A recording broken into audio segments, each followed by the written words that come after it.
विगत दिन सहारनपुर में विराजमान भावलिंगी संत आचार्य श्री विमर्श सागर जी महाराज के समक्ष एक भक्त ने अपना प्रश्न भेजते हुए एटा में खंडित हुई प्रतिमा के घटनाक्रम में प्रक्षोभ व्यक्त किया और कहा कि घटना घटने के बाद समाज के ही लोग घटना की वीडियो को सोशल मीडिया पर शेयर करते दिखे। इसका क्या प्रभाव पड़ेगा? जनागमपंथी शशांक जैन, एटा उत्तर प्रदेश से। नमोस्तु श्री भगवान गुरुदेव।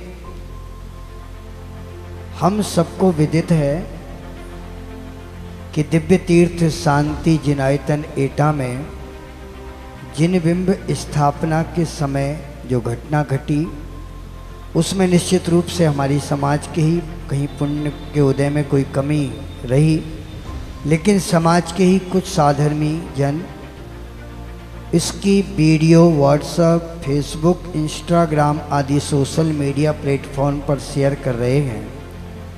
क्या यह सही है और गुरुदेव इसका कैसा प्रभाव पड़ेगा? नमोस्तु आचार्य भगवान, मार्गदर्शन कीजिए। आचार्य श्री विमर्श सागर जी महाराज ने इस दौरान कहा कि कार्य के लिए किए जा रहे प्रयास जब सिद्ध न हो तो मान लेना चाहिए कि यह नहीं होना था। कभी कभी हर प्रकार से कार्य को सिद्ध करने का उपाय किया जाता है, फिर भी अगर वह कार्य सिद्ध ना हो तो फिर यह सोच लेना चाहिए कि ऐसी ही होनहार थी, ऐसी ही भवितव्यता थी। क्योंकि जैन धर्म ये कहता है कि हमेशा क्षमता भाव रखना चाहिए। जीवे मरने लाहा लाहे, यानी लाभ हो चाहे अलाभ हो, जीवे मरने लाहा लाहे, संयोग विप जोगेय बंधु रेसु दुखादो समदा सामायम। आचार्य श्री ने कहा कि हम जैनी हैं तो हमें ऐसी घटनाओं के लिए मन में दुखी होने का विकल्प भी नहीं रखना चाहिए। हाँ, कार्य हमेशा अच्छे करते रहना चाहिए, लेकिन कौन सा कार्य शुद्ध हो, कदाचित ना भी हो, तो उसमें कभी भी ना तो दुखी होना चाहिए ना खेद खिन्न होना चाहिए। क्योंकि हम जैन धर्म को समझते हैं ना, हम जैन धर्म के अनुयायी हैं ना, तो हमें तो उन सिद्धांतों का बोध है। इसलिए हमें इस विषय में ज़्यादा इस तरह के दुखी आदि होने का भी विकल्प नहीं करना चाहिए।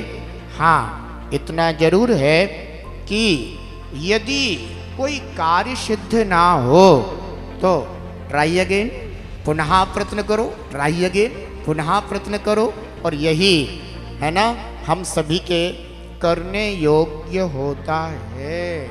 आचार्य श्री विमर्श सागर जी महाराज बोले कि अच्छे उद्देश्य से किए गए कार्यों का परिणाम हमेशा अच्छा ही होगा और कभी दुर्भावनाएं भी प्रभाव छोड़ जाती हैं।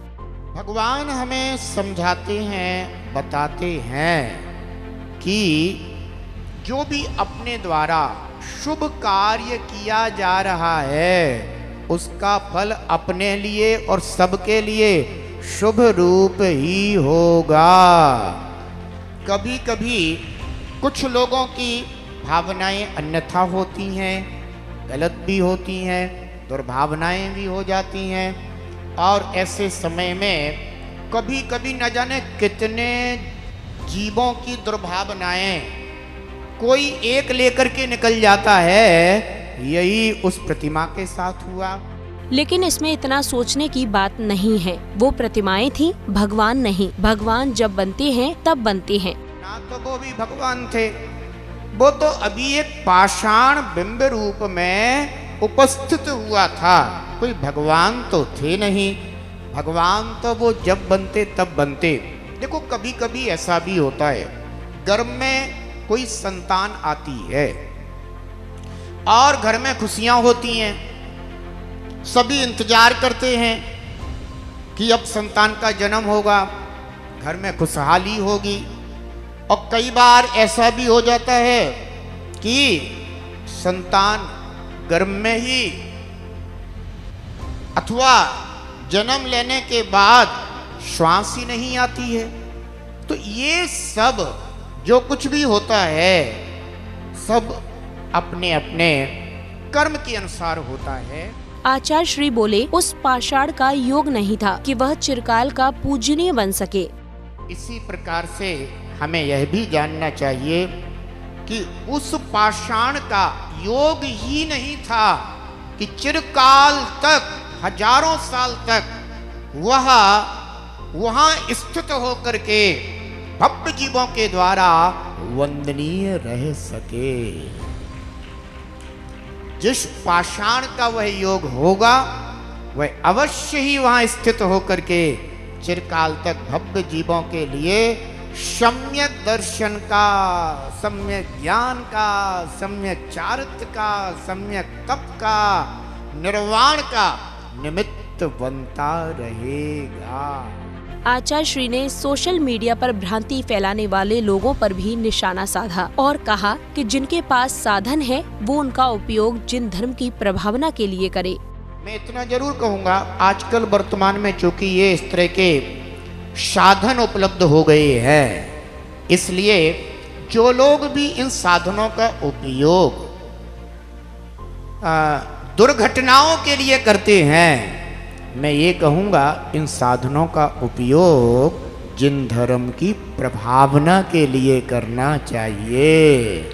ऐसा जैन धर्म कहता है, जिन धर्म बताता है सम्यक दर्शन के 8 अंगों में, इसीलिए उपगूहन आदि अंग बताए गए हैं कि आप इनका पालन कीजिए।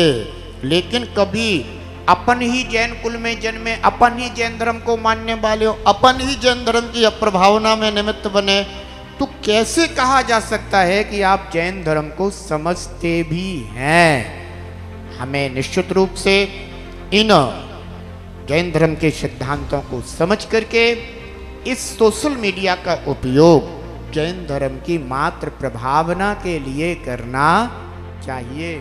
आचार्य श्री ने ये भी बताया कि एटा में स्थापित होने के लिए प्रतिमा फिर बनने जा रही है। जिन प्रतिमा पुनः बनने की प्रक्रिया की ओर है और वह समय आने पर योग काल में वह अवश्य ही भव्य जीवों के लिए सम्यक दर्शन आदि का निमित्त बनेगी। ऐसा इसलिए इसके विषय में आप लोगों को बस यही करना चाहिए, हम शांति मंत्र का जाप करें, शांति विधान करें, किसी वस्तु का त्याग करें कि जब तक पुनः है ना प्रतिमा स्थापित नहीं होती। और तो और हमें तो वहाँ तक सोचना चाहिए कि जब तक वह भगवान नहीं बन जाते तब तक हम धर्म ध्यान करते रहेंगे। साथ ही आचार्य श्री ने कहा कि हम किसी के प्रति राग द्वेष नहीं करते और करना भी नहीं चाहिए।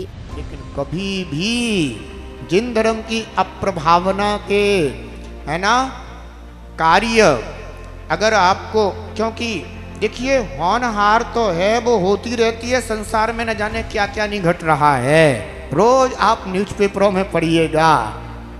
लेकिन हमेशा ध्यान रखिएगा जैन धर्म सर्वोपरि है, वो सर्वोपरि चिंतन देता है। हम किसी के प्रति राग द्वेष नहीं करते, हम हमेशा धर्म की प्रभावना के कार्य करते हैं, वही करते रहना चाहिए। मेरा सकल समाज के लिए यही मंगल मंगल आशीर्वाद है। दिव्य तीर्थ शांति जिनायतन की जो भी वहाँ क्षेत्रीय समाज है, सभी समाज के लिए भी मेरे शुभ मंगल आशीर्वाद हैं। हमेशा शुभ भाव रखें और शुभ कार्य करें, यही मंगल कामना है। आचार्य श्री विमर्श सागर जी महाराज के विचार हमें यही संदेश देते हैं कि प्रतिमा चाहे खंडित हो जाए, परंतु भगवान का तत्व कभी खंडित नहीं होता। दुख, शोभ और राग द्वेष में पड़ने की बजाय हमें संयम, श्रद्धा और सकारात्मक दृष्टि से आगे बढ़ना चाहिए और यही जैन धर्म की वास्तविक प्रभावना है। जैन फोकस के लिए सहारनपुर, उत्तर प्रदेश से ब्यूरो रिपोर्ट।